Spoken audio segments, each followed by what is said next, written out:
going to explain about the process of the war from beginning to the end of the war, okay, with this map here.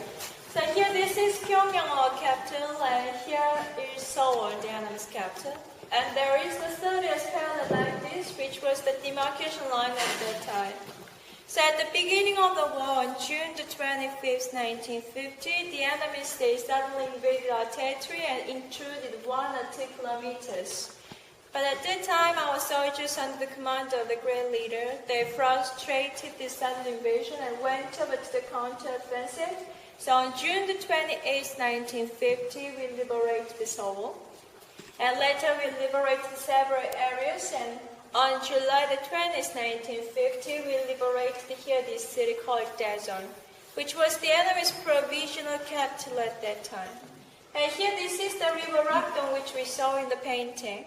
Okay, so this is the river Rakdong. So our People's Army crossed this river and finally drove the enemies into these limited areas until September 1950. So from beginning to September 1950, our People's Army could liberate over 90% of whole territory of South Korea and 92% of its population. But from September, the enemies they began to mobilize large forces on the Korean front in order to recover their defeat. So they gathered a lot of ground force, most of the large forces, large troops from America, and also from 15 other countries under the name of UN, including England, Turkey, France, Australia, New Zealand, Philippines, and so on.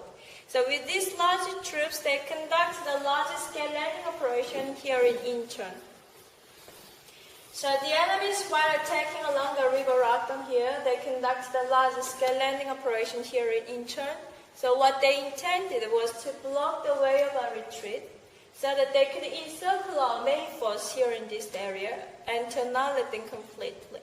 So it was a very difficult situation for our People's Army, and there was also a great disparity between the balance of the two sides at that time, okay, between the enemies and us. Okay.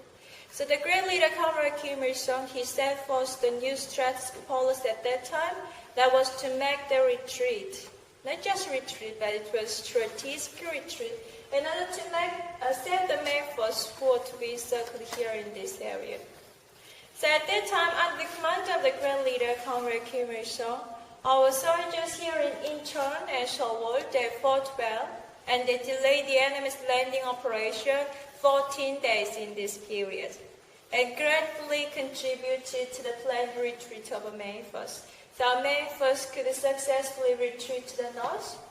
And at that time, the enemies they occupied several parts of the country, including Pyongyang as well. So on this map, you can see the red lines up there. So those red lines were the final defense lines at that time. So the enemies they intruded up to there where the red lines are. Okay. But even though in such a difficult situation, when we were making the retreat, we prepared well for the new counter-offensive under the command of the great leader. So at that time, here in the enemy's sphere, second front was formed, and in the occupied areas, guerrilla units were organized. And at that time also 12 new divisions were organized in the northern areas of the country.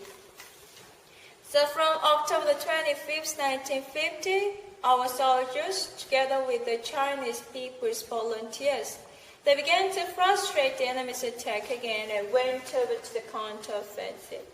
And in cooperation with the units who were in the enemy's rear and also the guerrilla units in the occupied areas, we liberated all those occupied areas.